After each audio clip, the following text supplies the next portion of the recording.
Well, my brothers, yes, D again. Something else for you. Let's jump in a pot. Well, not a pot, but you know what I mean anyway. Yeah, come we do it.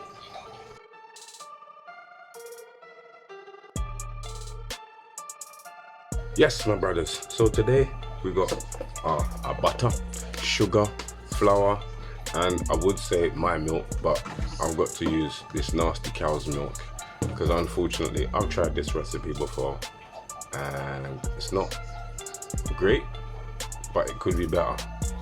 I'll just have to find a way to do it better for you. So my brothers, today we're making scones. Let's do this. First of all, we're gonna take what I amount to as maybe 2 or 3 cups of flour. Maybe a little bit more. Yeah, definitely a little bit more. We want a nice amount, man. We're feeding people. Alright, so put the flour and your sugar, enough to sweeten. I would have put it through a sieve, but you know what? I can't be bothered. So I'm just gonna take my red spatula, mix this up a little. Don't worry about the noise in the background. I'm watching a movie while I'm baking and doing dinner at the same time. Boy. Right, so there we go. We got our flour. At this point, some people say you're supposed to throw in some baking powder. I don't know because I'm using self-raising flour and some salt. Mr. CSE stunts. Just a touch. Throw that in there as well. Not too much. Give that a good mix. Now here is where you want to add your butter. I'm just gonna take my butter and go straight through with a spoon and scrape it out because I don't want it in clumps. Your butter is preferably best cold as well, and it's best if you've got cold hands to do this as well, which at this very moment I do have, because I was making other stuff and washing dishes and now my hands is cold. So I would say that's about enough butter. 3 tablespoons, 3.5 tablespoons. I'm gonna go for a little bit more. Yeah. So we got 3.5 tablespoons in there of butter. And I'm gonna mix this up, but I don't want it to take long. You don't want it to take long, so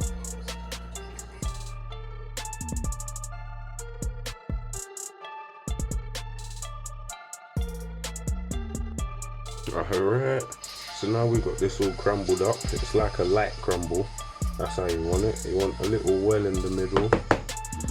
And this is the point where if you got raisins, cherries, cranberries, blueberries, whatever kind of ingredients or flavoring you want to try in there, go ahead. I'm not going to go for too big of a flavor. I'm just going to add a little bit of vanilla. But yes, here now is where you pour in your milk. Just a little bit. Because all you're trying to do is bring it together. As usual, as I'm always trying to do, bring everything together. Bring everyone together. We all need to be happy. Food is the way forward, you know. Like, no joke. Alright, a little bit more. Not a lot. We just want a little.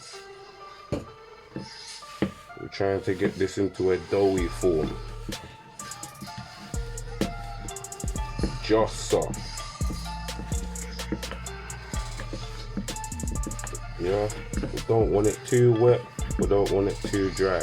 That right now, I would say, yep, is about right. It's a little bit wet, it's not dry, so we're gonna work a little bit more flour into this, just so it's a little bit drier. You might want it wet like this, it's entirely up to you. But I'm gonna work with it like this. Or should I say, I want mine a little bit drier, so what I'm gonna do, just work a little bit of flour into it. To be quite honest, I would say that right there is about right actually.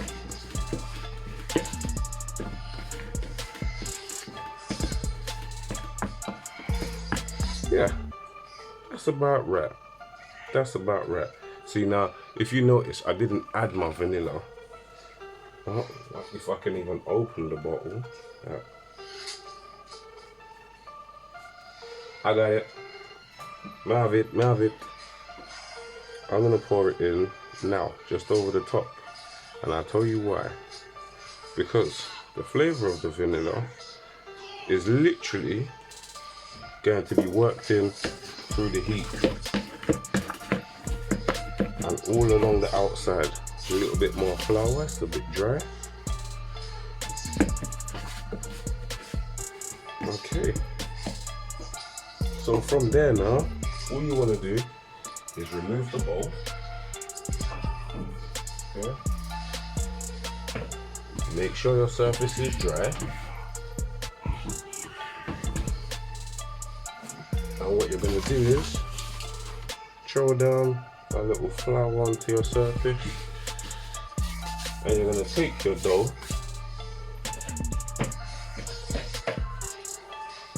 and drop that right on top. Now I'm just working it out into the size that I want it. Yeah, that I reckon is big enough. It might not be, it may be. So I'm going to draw for my rolling pin. Move this out a little bit, yeah. And I'm just going to roll it to about 3 centimeters. Between 3 and 5 centimeters, they say, is the best size for it. Put that to one side. I'm going to get my cutters. I need something to hold it. There we go. And we're going to get to cutting. And as I said, get my cutter. No, you're not supposed to be under. I need you out of there. Alright. These are going on my baking tray to bake in my preheated oven. And once I've got these all cut,